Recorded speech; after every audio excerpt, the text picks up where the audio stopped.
it is Easter Sunday. That's why I'm all dressed up. Hope you guys had a good weekend. Easter Sunday, spend time with your family. Come back inside here to grab the tools needed for a little quick mod we're gonna do for the beginning of the video. This is just something simple. This came off of the Xterra, if you guys can remember me having that. I got the lawn all kind of landscaped here. I got it edged and ready for mulch. Me is excited. And then we have a bit of an issue with the part of the car, so I'll get to that a little bit later. Do not understand why they make the license plate like held on by, I mean they're nuts, like, but they have like a flathead on them, and flatheads, like, I don't know why, they just seem so outdated. Switch to a Phillips.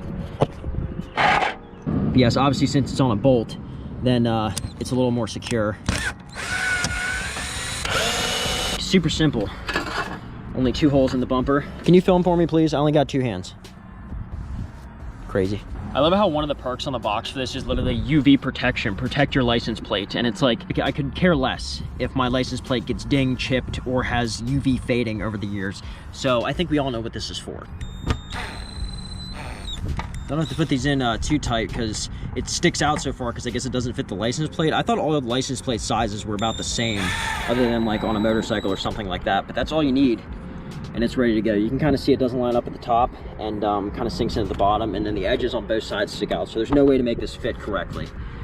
But yeah, I think it looks a lot better. Kind of matches, don't have that bright yellow and blue sticking out on the other contrast of the car. I don't know, maybe I'm worrying too much about minor details. We need better tires on this car. That's number one, and I think this is going to be the next step we're going to take, because on this tire we already have an issue. I don't even think I have a patch kit on me anymore. Somewhere in my house I have a patch kit. Of course I park where like it isn't even exposed, but I have a patch kit somewhere in my house. No idea if it's still even good. I don't know if like the little gummy strips go bad over time. It's kind of good that the race at the Poconos was postponed, because yeah, that's a no-go right there. Yep, nice little screw inside the tire. So this thing's down on PSI, and gonna wear a little weird just because I rode on it for at least 2 hours worth of driving with the screw in it. So let's see if we can get it fixed up.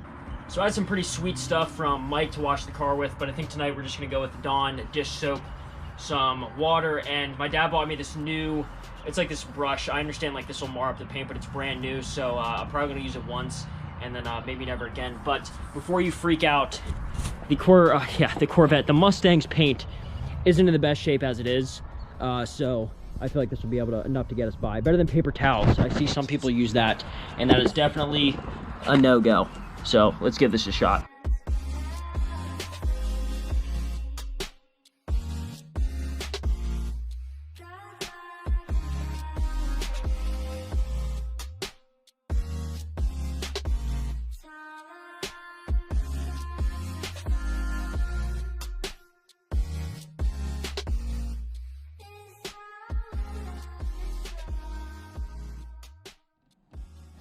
All right, I think it's time. How far I've come with learning how to drive manual transmission with a race. I think it's about 3 days away. So here we go. So we're going roll racing this weekend with the gang. Should be a lot of fun. I'm headed to work real quick. Have a little bit of an out-of-town trip before we go racing this weekend. So I think I'm doing well. I'll let you guys decide. Reverse, I've learned, is a very fun gear with a manual transmission because it's very quick. There's like no way to let your vehicle grab the gear without it. I mean, I don't know, it just feels like reverse is always gonna be fast unless you ride the clutch.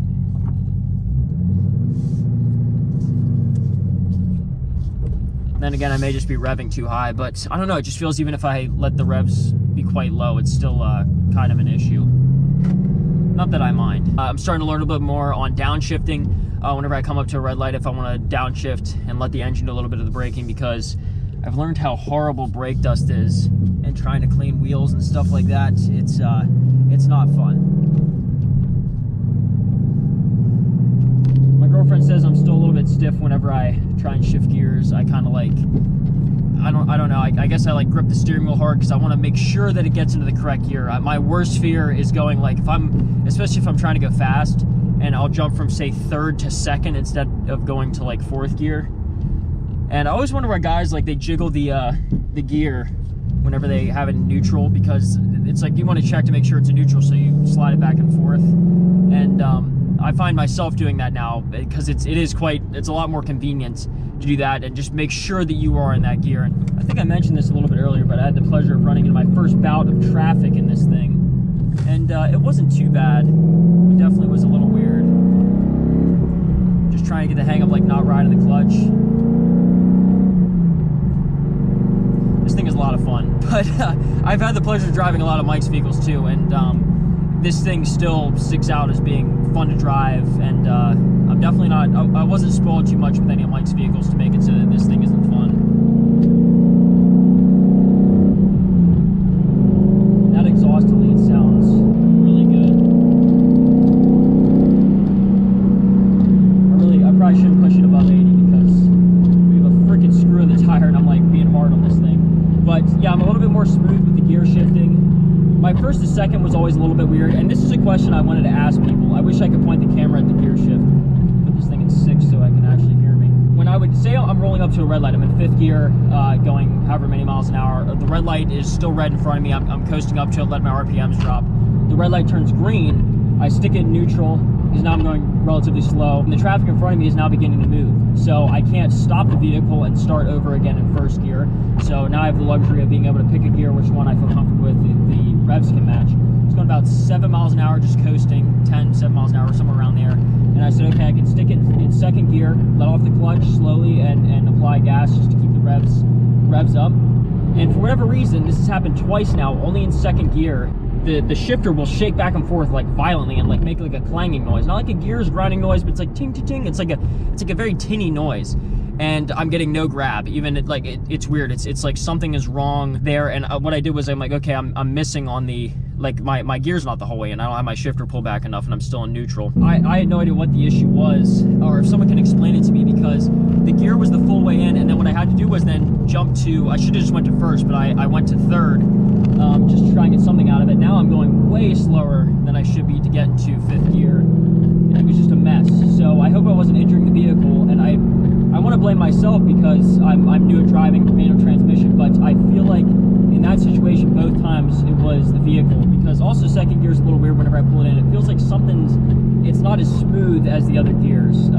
So I don't know if it's like the linkage. I'm totally talking about stuff I'm not educated on, but if someone can explain to me what it possibly might be on the vehicle. I mean, it has 55,000 miles on it, so I'm just wondering what my options might be on trying to get that fixed. If not, maybe it's just me, so with some advice on how I can make it stop doing that, because it sounds pretty damaging to the vehicle whenever it happens. The only problem with filming this video and driving quick is now I'm stupid early to work.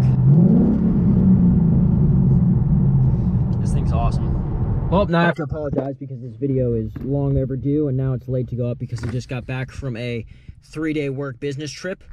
And on my way home, I was able to pick up a nice little plug kit for the tire. On the rear tire at that, so this will be fun to race on. Can't wait to get the comments about how dangerous this is gonna be. All right, so I just pushed the car back so I have good access to the screw or nail or whatever it is here. Let's see if we can't get this out. Driving on it, as long as I did, means that it no longer has a flathead spot for me to just unscrew it, because normally you can just like stick a drill or take a screwdriver and unscrew it like you would out of a piece of wood. And just like, I don't want to mess up my tread, but I can run it and make a new spot to take a flathead onto it. I was able to cut a little flathead in there, and we're gonna see how this works. Got the little mini saw here. So obviously I'm gonna have to fill the tire up with air after this gets pulled out because it's on its way now. The little hacksaw I think did the trick. So I'm gonna get this prepped. And then I'll probably be running through it kind of quick because I want to leave enough air in the tire to get it around the block to the gas station. So we're gonna try and do this quick. What I'm gonna do, I don't know if this differentiates from what anyone else is gonna do. Plugging the tire is pretty easy.